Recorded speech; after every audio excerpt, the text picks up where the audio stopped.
finally escaped the watchful gaze of your keepers, have we? Don't react.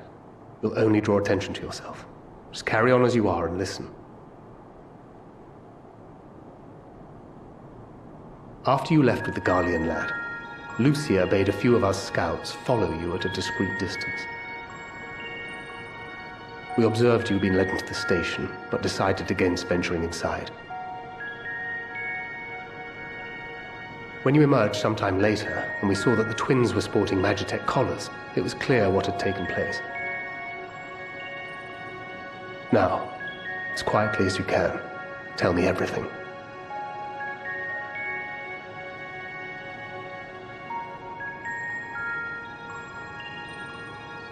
The Legatus himself, eh? Now there's a surprise. This is also the first I've heard of a plan to join forces with the 10th and storm the Tower of Babel. An interesting development, and perhaps the opportunity we've been waiting for. Our comrades back at the camp also received some rather promising news, but it's still too early to get our hopes up. For now, keeping yourselves out of harm's way comes before all else. Whatever demands the Garleans make, indulge them.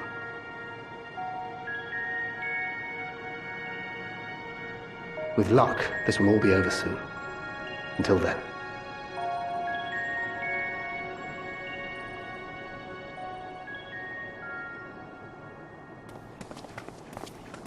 They had not gone far. We searched high and low, but no luck, I'm afraid. I might have guessed you'd be the only one to find anything. I wasn't expecting much to begin with. Eventually, there will be nothing left out here for us to safely salvage. For now, this will have to suffice. We should return to the station.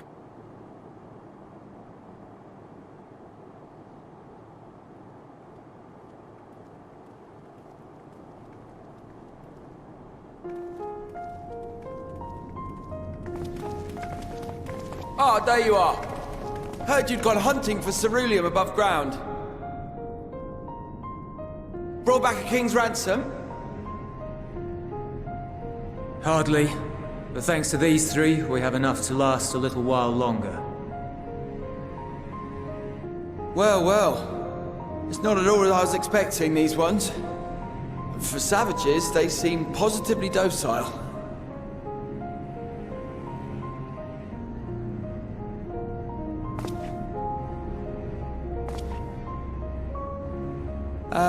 It's a poor attempt at humor.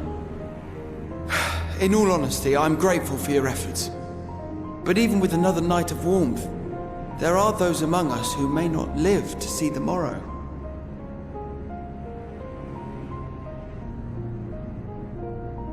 I trust your expedition was fruitful. Lord Quintus!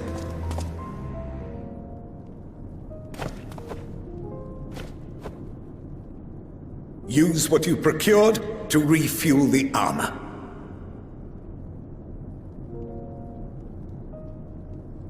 But, sir, what about the heaters for the camp?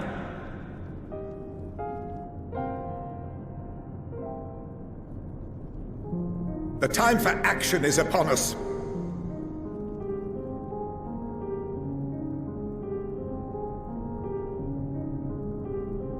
My men and I have matters to discuss.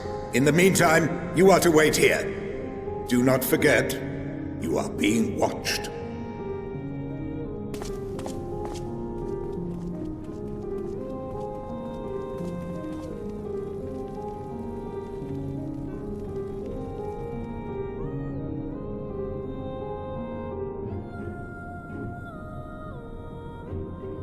The time for action. What did he mean by that? I can only speculate. Clearly something requiring their magitech, given what we just heard. Whether they plan to utilize it now, or after they join with the 10th, is another question.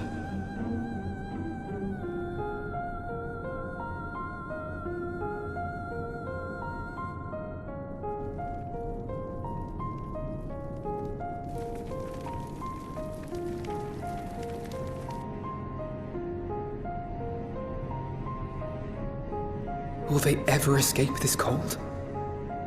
Return to and reclaim the idyllic spaces of which Eula spoke?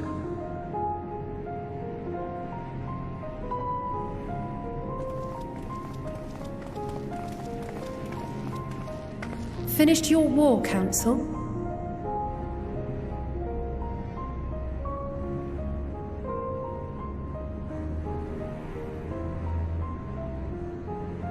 Alphino and Alize are to stay here, as our prisoners. They will be released once your comrades have relinquished their supplies and withdrawn from Garlean soil. Until our terms are met, they will be detained at a separate location.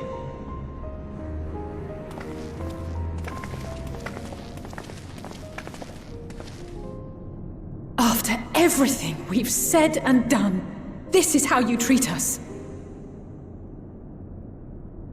Our allies have but limited supplies. They may stave off cold and starvation for a short while, but what then?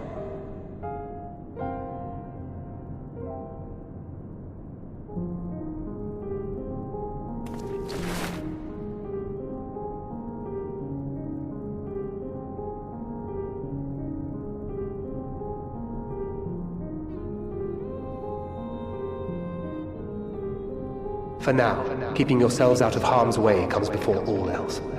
Whatever demands the Garleans make, indulge them.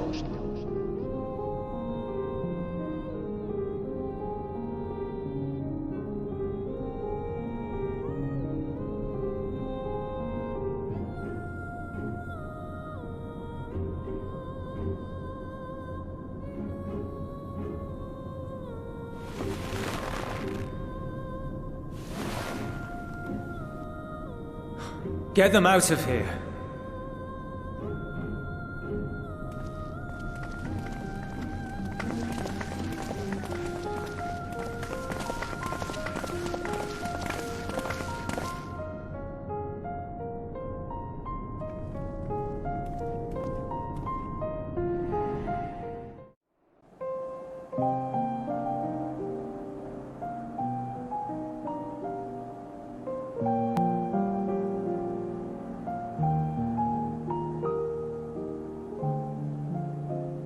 This is my home.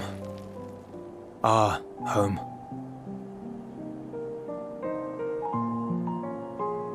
At least it was until that night. I was with Lord Quintus when the capital fell, and thus spared. My family, who did not own a radio, were less fortunate. When dawn came, I made my way here. My parents, my little brother and sister, they were still inside. But they weren't themselves, and they tried to. And I had to.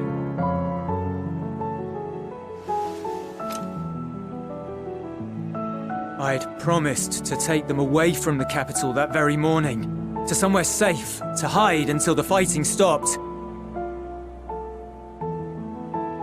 Promised. The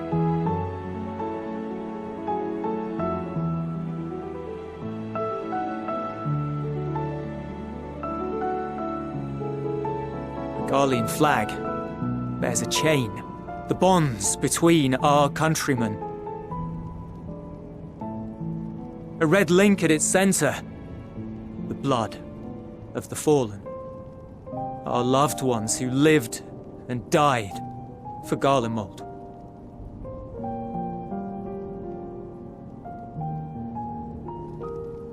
But if she too fell, who would be left to remember them and their sacrifice? What enduring proof would there be that they were ever here? If we had turned to your gods, would they have saved us?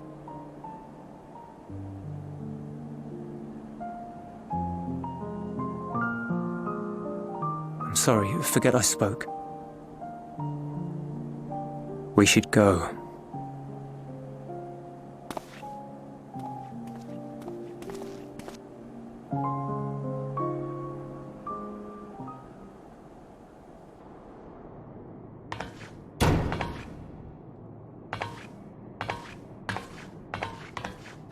It's no use.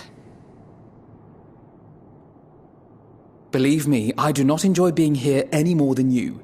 But he wanted us to play along, so that is what we will do.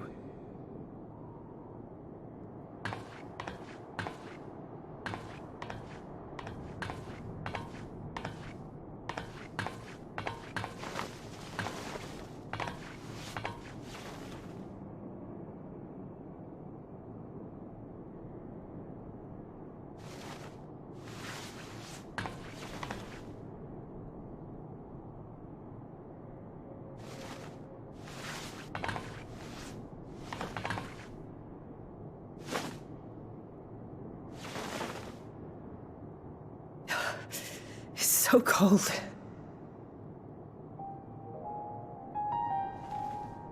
Painfully so. Unbearably.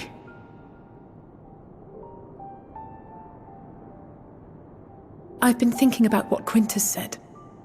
About why no one would accept Garlean rule. Irreconcilable differences. When coexistence isn't an option, only conquest remains. Varys at Gimlet said much the same.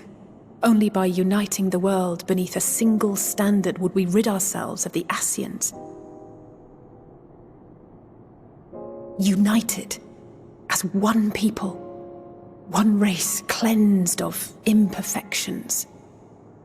A cold and unforgiving vision. And when we fail to live up to their standards, what place is there for us in their world? But the truly sad, truly frustrating thing is how damnably similar it all is to the lofty ideals of Father and the Forum. Non-intervention. Always non-intervention. Protect our knowledge and our people, and to hells with the rest of you. And yet, I can see how it happened. Varys and Father looked to their elders for guidance and took their virtues as their own. But for this world was of their making. In who else could they place their trust? All of us lost in a sea of chaos, searching desperately for purpose and meaning. But it shouldn't just be an extension of another's. It has to be ours. It has to be. We all have a stake in this world. No one should be silenced. I won't deny that we lack the experience of people such as Father or Quintus. Perhaps they've come to see the world as a series of problems, and the most efficient way of solving them, to reduce everything to fundamental forms. A stone is a stone, a cloud, a flower, no more than that. Simple descriptions that strip the subject of distinguishing characteristics. A man is a man, divided according to race, creed, or allegiance, and to some, defined by such associations.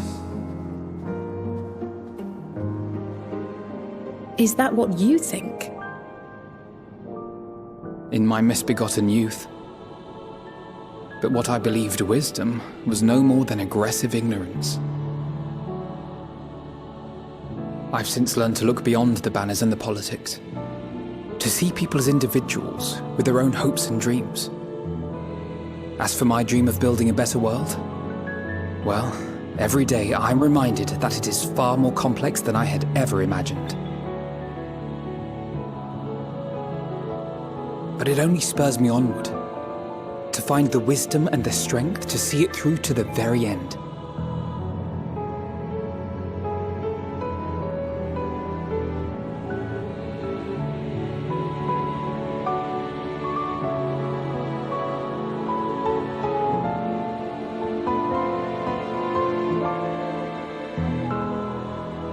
All of our supplies and an immediate withdrawal. These are your conditions? Demands. And you forgot about the airship. Once again, you will leave one behind. It will be used to return the prisoners. Their collars will be removed prior to the exchange.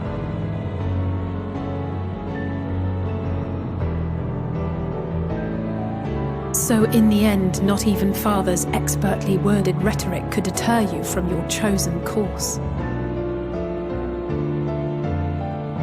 Huh?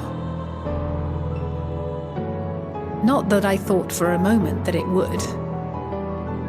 I've no love for violence, of course, but ours is a cause worth fighting for. I just wish he'd realize it too.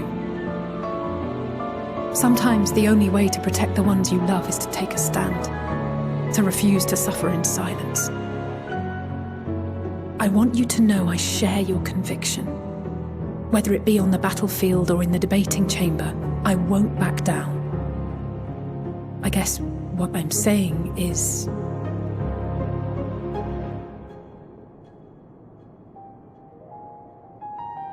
You've found your own reason to fight. Yes. Yes, I have. God's willing, there will come a day when we can finally lay down our arms, and there will be peace. But not until the Telophoroi have been defeated once and for all. And you, brother, will have a vital part to play. By your words and deeds, you'll lead the way. I pray I am up to the task. There'll always be naysayers. Those who think us fools for even trying. It's easy for learned elites to criticize earnest efforts and assert their moral superiority, all without offering alternatives. Not that their sophistry has ever wounded you. So stubborn and strong. Stronger than you even know. Don't ever change, you hear me? If you stumble, I'll be there to catch you. Or give you a thick ear. Maybe both, for good measure.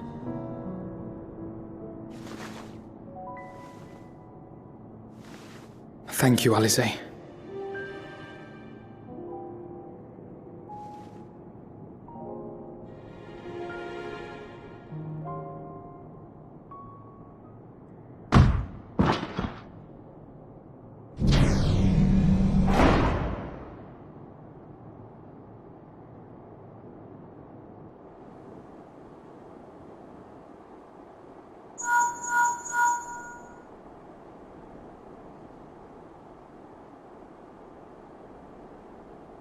The scouts have secured Alize and Alphino. Their collars were removed without complication as well. They report no casualties, not for their party nor the guards, who will wake from their premature slumber in due course.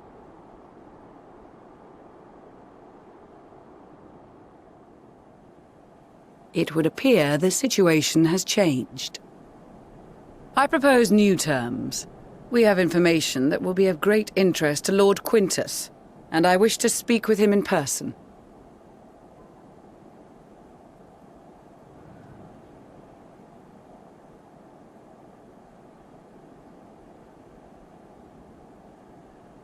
No.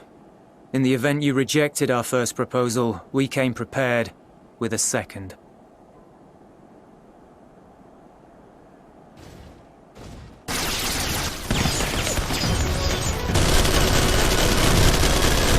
Ambush!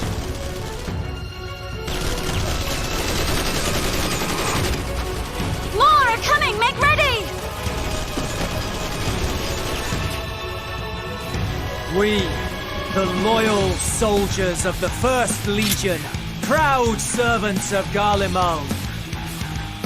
of the fallen Emperor Varys, shall safeguard these lands from the barbarian hordes until our countrymen return!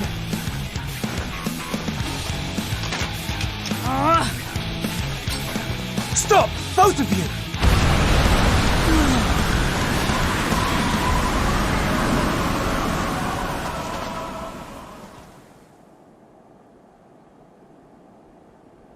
This child may be the worst emissary I have ever seen.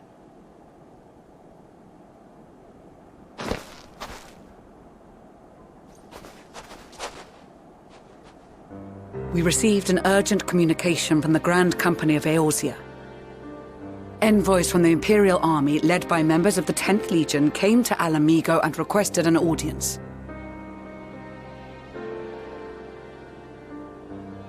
They explained that their efforts to coordinate the reclamation of the capital with the aid of the 4th, 5th, 8th and 12th had ended in failure. Communication between most legions has broken down entirely.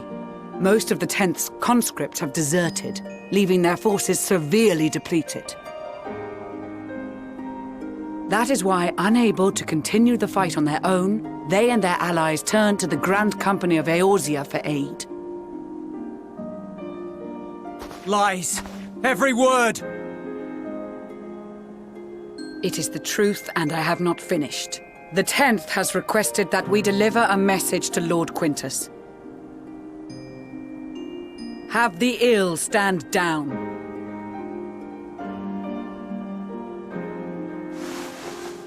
You have been listening, my lord?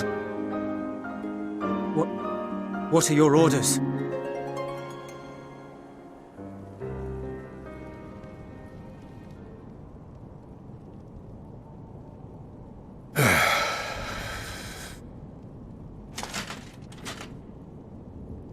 Inform her that we will honor the 10th's decision.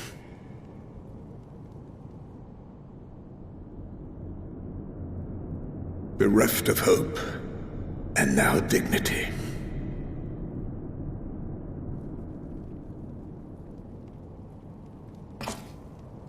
I release you from your duty. All of you.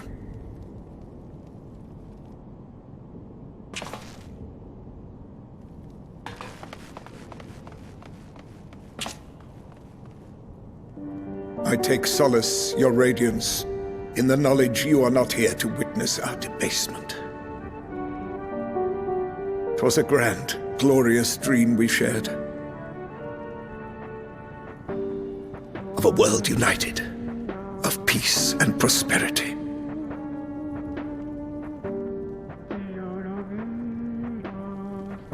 We are ghosts, you and I, memories of days gone by.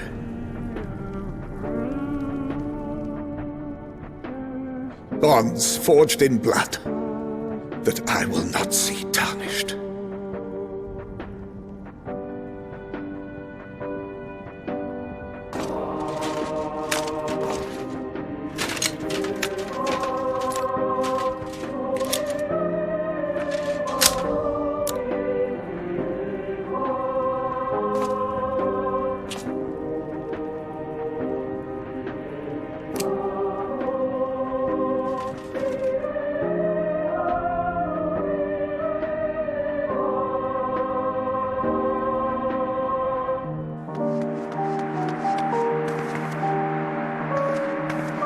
Quickly!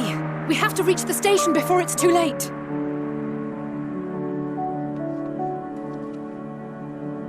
If there is still a chance that Quintus will agree to a truce, we must take it. I just hope we get there before he and his men do something rash.